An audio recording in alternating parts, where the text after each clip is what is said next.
Here's a video to kind of help you out if you're at home and you're still having questions about that VSEPR handout that I posted onto Canvas.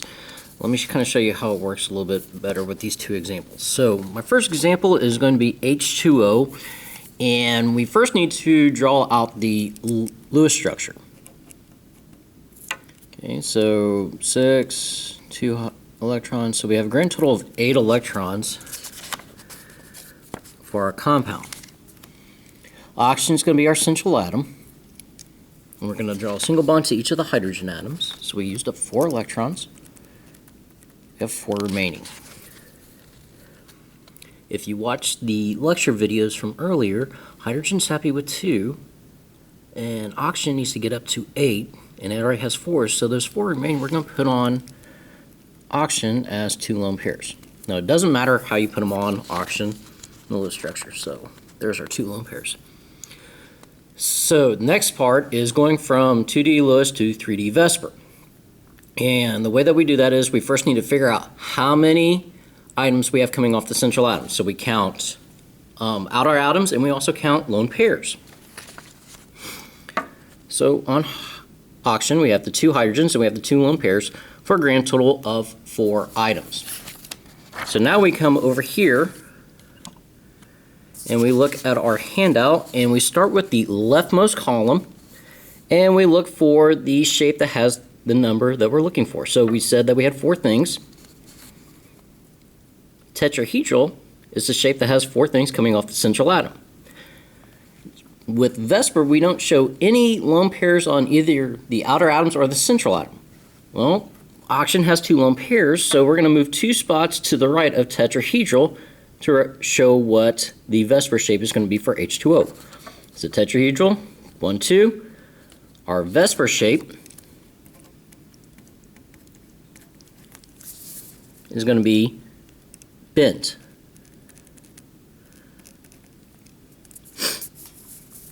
Okay, so no, that was one that I did before in class, but let's try and do one. ICl3. Okay, so iodine, 7 electrons. Chlorine has 7, but we have 3 of them, so 7 times 3 is 21. We have a grand total of 28 electrons.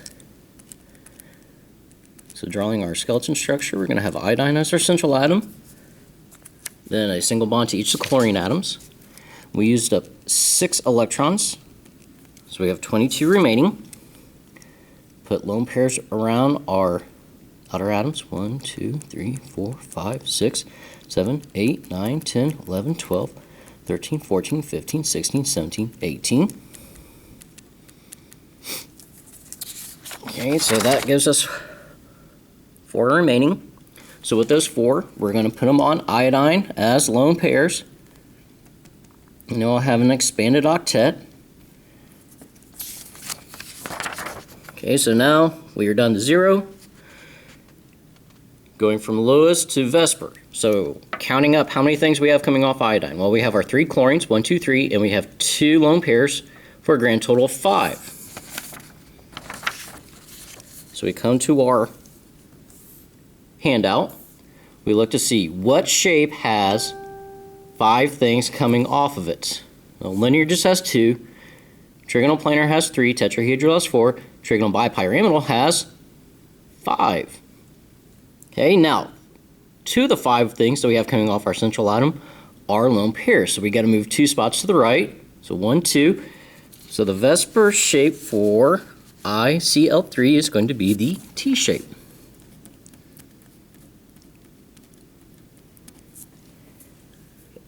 Hope this video, I know it's pretty quick, but I hope it helps you out. If you have any questions, please let me know. Thank you.